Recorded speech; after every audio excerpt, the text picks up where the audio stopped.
आमिर अहमद खान साहब, ये बातचीत और हुकूमत से बातचीत से मुसलसल इनकार, क्या कोई पॉलिटिकल स्ट्रेटेजी है इमरान खान की? ज़ाती अना कहा जाए, नरगसियत पसंदी कहा जाए, या फिर इंटेंशनली वो चाह रहे हैं कि सबको एक तरफ करके मुझे इस रास्ते पर चलना है? आयशा, इसको अना की बजाय मैं एक उनके कैरेक्टर का एक बड़ा एसेंशियल हिस्सा समझता हूँ। आपको मैं याद कराऊँ, थोड़ा सा पीछे ले जाता हूँ तारीख में। 1982 का टेस्ट मैच लॉर्ड्स की क्रिकेट ग्राउंड के ऊपर पाकिस्तान ने पहली दफ़ा इंग्लैंड को लॉर्ड्स के क्रिकेट ग्राउंड पर 28 साल बाद हराया था जी। 28 साल का वक्फा था। और वो इसलिए सिग्निफिकेंट था वो टेस्ट मैच कि वो इमरान खान की पहली ओवरसीज टूर था as captain of the Pakistan cricket team.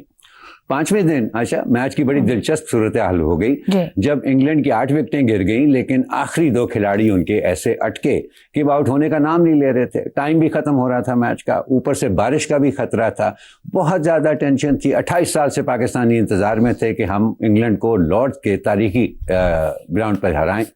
और गेंद जो कि 90 ओवर्स होने के बाद बदली जा सकती थी, वो 110 ओवर्स हो गए, लेकिन वो गेंद नहीं बदल रहे। कमेंटेटर्स के लिए बहुत अचंभे की बात थी। वो बार बार पूछ रहे थे कि आखिर इमरान खान नई गेंद क्यों नहीं ले रहे हैं, वो नई गेंद क्यों नहीं ले रहे हैं। एनीवे, उन्होंने नई गेंद ली, उसके चंद ही ओवर्स में वो बाकी दोनों खिलाड़ी भी उनके आउट हो गए और पाकिस्तान 10 विकेटों से वो मैच जीत गया 28 साल बाद इंग्लैंड के खिलाफ लॉर्ड्स की क्रिकेट ग्राउंड के ऊपर। पोस्ट मैच इंटरव्यू में इमरान खान से पहला सवाल ये किया गया कि भाई 90 ओवर्स के बाद आप नई गेंद लग सकते थे, 110 ओवर तक आपने क्यों इंतजार किया? और इमरान खान का बड़ा सीधा सा जवाब था कि क्योंकि जी पुरानी गेंद स्विंग कर रही थी, मैंने ज़रूरी नहीं समझा नया गेंद लेना। मुझे लगता है कि 40 साल बाद भी उनकी इस बुनियादी सोच में तब्दीली कोई नहीं आई। उनको लग रहा है कि जी पुरानी बॉल स्विंग कर रही है। उन्होंने जो मज़ाहमती स्टांस लिया हुआ है, उनका ख्याल में वो उनकी मकबूलियत को कायम रखे हुए है और वक्त के साथ साथ शायद ये मकबूलियत में और इजाफा हो। वो इसीलिए अपना कोई टैक्टिकली अपने आप को बदलने के लिए तैयार नहीं है, कोई नई स्ट्रैटेजी के बारे में सोचने को तैयार नहीं है, और ना ही वो अपने जो साथी हैं, उनकी जो सीनियर लीडरशिप है, उनको कोई मौका देने को तैयार हैं कि वो उनको कोई अल्टरनेटिव सजेस्ट करे या उनके ऊपर थोड़ा दबाव डाले कि ये आपने अपने लिए जो रास्ते बंद किए हुए हैं, इनको खोलना क्या बेहतर नहीं है। उनका मेरा ख्याल है जब भी उनको ये मशवरा दिया जाता है, उनका वही जुमला उनके जवाब में वो सुनाते हैं जो उन्होंने आज से 44 बरस पहले इस्तेमाल किया था कि नहीं जी कलामी की इबादत। आमिर साहब, एक तो क्या क्रिकेट और पाकिस्तान, क्रिकेट का ग्राउंड हो, लॉर्ड्स की बात करें, पाकिस्तान की सियासत का मैदान है, कोई मुमासलत समझी जा सकती। दूसरी ये कि हम 2.5-3 साल से हम बाज़ जब इस मामले पर गुफ्तगू करते तो हम कहते हैं इमरान खान वहीं खड़ा, क्या इस पर बात की जाए। मगर हर दिन के हालात मुख्तलिफ होते हैं, वाक़यात मुख्तलिफ होते हैं, खबर का जाविया बदल जाता है, सोच का बदल जाता है, तो जाहिर बात है नताइज भी मुख्तलिफ होते हैं। वो समझ नहीं पा रहे हैं कि हालात और वाक़यात उनके लिए बहुत से ऑप्शंस खोलते हैं और बहुत से दरवाजे बंद कर देते हैं वो अपने हाथ से। आशा, जो ममासलत की आपने बात की, तो सबसे बड़ी ममासलत तो यह है कि उस वक्त भी इमरान खान डिसीजन मेकर थे, इस वक्त भी इस मामले के ऊपर, मुज़ाकरात के मामले में इमरान खान ही डिसीजन मेकर है। तो पहली ममासलत तो ये है। दूसरी बात यह है कि इमरान खान के बारे में एक साहब ने बड़ी मेरे ख्याल में काफ़ी इंसाइटफुल बात की। उन्होंने कहा कि देखें, हमने बहुत सारी तब्दीलियों में से गुजरते देखा है, बेनज़ीर भुट्टो साहिबा को भी और मियाँ नवाज शरीफ साहब को भी। वो इक़्तिदार में होते थे, इक़्तिदार में बाहर हो जाते थे, और फिर जब वो वापस लौटते थे तो उनकी हिकमत अमली और उनकी सोच के अंदर एक वाज़ेह तब्दीली, एक इवोल्यूशनरी तब्दीली, एक इर्तिकाई तब्दीली नज़र आया करती थी। लेकिन इमरान खान अपने जिस उम्र के जिस हिस्से में इक़्तिदार उन्होंने हासिल किया है और जिस तरीके से उन्होंने इक़्तिदार हासिल किया है, उनसे ये तवक्को रखना कि वो वक्त के साथ साथ सीखेंगे और अपनी सोच को बदलेंगे और अपने आप को वक्त के तकाज़ों के मुताबिक अपनी स्ट्रैटेजी को ढालेंगे, वो ज़रा शायद मुश्किल है। और ये अब हमें दिन ब दिन ये नज़र आना शुरू हो गया है। इस वक्त मेरा ख्याल है उनकी नज़रें फरवरी में जो उन्होंने एहतजाज की कॉल दी है उसके ऊपर लगी हुई हैं, इसीलिए वो अपनी बात पर डटे हुए हैं। ठीक हो गया, तो फैसला साज इमरान खान ही है, तो फिर गालिबन वज़ीर आज़म को या हुकूमत को तो मुज़ाकरात की दावत देना ही नहीं चाहिए। हसन निसार साहब, ये जो हिकमत अमली उन्होंने इख्तियार की हुई है, पॉलिटिकली आइसोलेट रखकर अपने जहन और अपनी सोच के मुताबिक चल रहे हैं, कलील मुद्दत में तो हमें नाकाम और फेलियर इसमें दिखाई देता है। आपके ख्याल में ना लॉन्गर रन ये पॉलिटिकल स्ट्रेटेजी कामयाब होगी या पीटीआई को मजीद छोटे दायरों में महदूद करेगी? बहुत पहली और बहुत पुरानी बात है, मुझे तो अब याद भी नहीं। मैंने इमरान के बारे में किसी टीवी प्रोग्राम पे एक तबसरा किया था और मैं हैरान हुआ कि जैगम साहब जैसे बंदे को वो याद रहा। बुनियादी बात वही है, ठीक है। ایک بات کسی کو اچھی لگے نہ لگے، پاکستان کی تاریخ میں جتنے پولیٹیشنز آئے ہیں بانی کچھ اتنا کچھ کسی کے کریڈٹ پہ کیا اس کا 1000واں حصہ بھی نہیں ہے.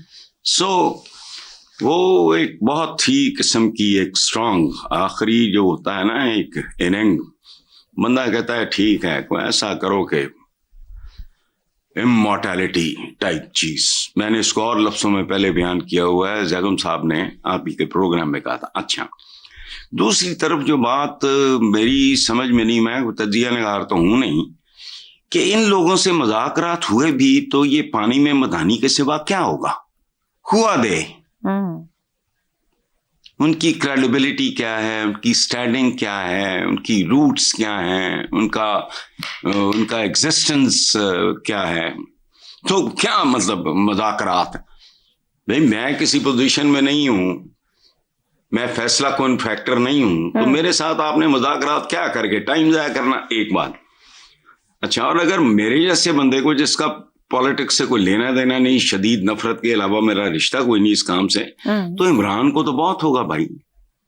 اچھا، اگلی بات یہ ہے پیپل ہو میٹر. آپ کا تھیسس اس وقت درست ہوگا جب پیپل ہو ریئلی میٹر ان کے ساتھ مذاکرات سے عمران خان انکار کرے، تو شاید میں بائی کر لوں آپ کا یہ سیاسی تنہائی کے راستے والی جو بات ہے. ادروائز نہیں، سمپل ہوا دے مذاکرات. انہیں لانگر رن فائدہ حاصل کریں گے پولیٹیکل. دیکھو صرف پولیٹیکل فائدہ ہی نہیں ہوتا، زندگی اور کسی چیز کا نام. سیاست ہی کر رہے ہیں نا سر، الٹیمیٹ انہوں نے وزیر اعظم ہی بننا تھا اور آگے بھی بنیں گے اگر وہ آئیں گے تو. بھائی بات نہیں، یہ نہیں سیاست ہی کر رہے ہیں فلانا ٹمکانا. میں میکرو لیول پہ دیکھنے والا آدمی ہوں. اسپارٹیکس، انہوں نے کہا تمہیں اسپارٹیکس کون ہے؟ ہر بندے نے بازو اٹھا دیا، سب سے پہلے اس نے اٹھایا، اس کے ساتھیوں نے اٹھا دیا ہاتھ. ایک مصرع ہے میرا نہیں ہے، میں بہادر ہوں مگر ہارے ہوئے لشکر میں. بہادر اور بہادری اور بیوقوفی کے درمیان ایک بڑی تھن لائن ہوتی ہے. زبردست بات کہی ہے، بس ٹھیک ہو گیا مزاجوں کی بات. زیغم صاحب، پی ٹی آئی کا کوئی لیڈر بھی مذاکرات کی بات کرے تو عمران خان کا ساتھی نہیں ہے، ان کی بہن علیمہ خان کہہ رہی ہیں. یعنی کہ پی ٹی آئی میں اختلاف رائے کا بھی مارجن نہیں بچ گئے، اس کو بھی غداری کے خانے میں ڈالنے کے مترادف سمجھ لیا جائے. سیاسی لیڈرز موجود ہیں، اسد قیصر یا بیرسٹر گوہر کی بھی ایک سے تھی جب یہ بیٹھے اس فورم کے اوپر گزشتہ دنوں. یہ فرمائیے گا کہ کیا غیر سیاسی بہن عمران خان کے لیے معاملات کو مزید بگاڑ کی طرف لے جا رہی ہیں؟ اگر ایسا ہے تو کیوں؟ دیکھیے عائشہ، نکارہ اور بانسری ایک ساتھ نہیں بجتے. پی ٹی آئی میں اس وقت ایک مسئلہ یہ ہے کہ 5 بندے نکارہ بجاتے ہیں تو 2 بندے بانسری بجاتے ہیں.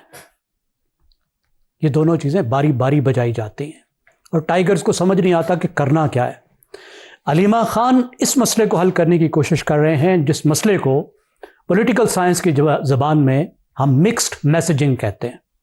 ایک میسج پر لانے کی کوشش کر رہی ہیں تاکہ پارٹی ایک سمت میں جائے، اور وہ بانسری والوں کو شٹ اپ کال دے رہی ہیں کہ نکارے والوں کی باری ہے، بلکہ بانسری والوں کو کہہ رہی ہیں کہ یہاں سے دفع ہو جاؤ.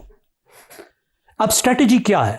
اگر ہم اسٹریٹجی نکالنے کی کوشش کریں، ہم ایک ان کو ایک مطلب یہ تصور کر کے کہ وہ ریشنل تھنکرز ہیں، ذرا سوچنے کی کوشش کریں ریشنل ایکٹرز کے طور پر، تو ظاہر ہے ہمیں نظر یہ آتا ہے کہ تحریک کے ذریعے دباؤ ڈالا جائے، دباؤ ڈال کر طاقتور لوگوں کو مجبور کیا جائے کہ وہ ان کے ساتھ مذاکرات کریں، اور مذاکرات عمران خان کے ٹرمز پہ کریں، کیونکہ عمران خان اپنی ٹرم سے مذاکرات کرنا چاہتے ہیں صرف، اور طاقتور لوگوں سے کرنا چاہتے ہیں، مقتدرہ سے بات کرنا چاہتے ہیں. اب مسئلہ کہاں پیدا ہوتا ہے؟ دیکھیے مسئلہ وہاں پیدا ہوتا ہے کہ دباؤ ڈالتے ڈالتے وہ اتنا دباؤ ڈالتے ہیں کہ 9 مئی تک جا پہنچتے اور چھینکا ٹوٹ جاتا ہے. دوسری بات یہ ہوتی ہے کہ جب مذاکرات کا موقع ایمرج کرتا ہے دباؤ کے نتیجے میں، تو اس موقع کو گنوا دیتے ہیں. جس طرح ووٹ آف نو کانفیڈنس کے بعد عمران خان نے جو دباؤ مسلسل ڈالا، اس کے نتیجے میں مذاکرات ہوئے اور بات یہاں تک پہنچی کہ حکومت چند ہفتوں کے اندر الیکشن دینے پر تیار تھی، لیکن دنوں کے مسئلے پر عمران خان نے کہا نہیں چھوڑ دو، اور معاملہ پھر وہیں پہنچ گیا.